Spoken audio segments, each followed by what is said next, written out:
This 3D microscope is one example of how new tech can solve old cases.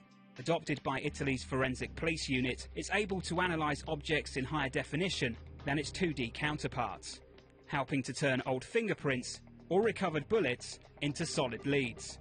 Oppure un'impronta digitale. With the analysis of fingerprints that at the time was considered useless, we can now use modern 3D reconstruction graphics to understand the dynamics of what happened at the scene of the crime. È accaduto allora. But re-examining the old evidence is only part of cracking the case. Police also have to find the suspect, like who murdered 13-year-old Yara Gambriasio in 2010. Using a new forensic technique called touch DNA, Italian police were able to pick up microscopic traces of foreign skin cells from the schoolgirl's clothing.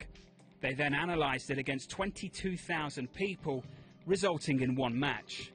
44-year-old carpenter Massimo Giuseppe Bossetti.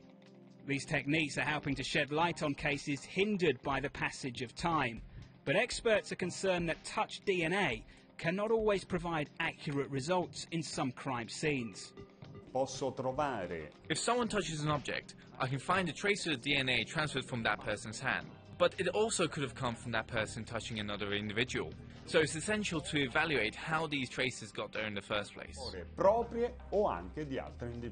For these reasons, the DNA forensics has to be judged as crucial evidence for it to be used in Italian courts.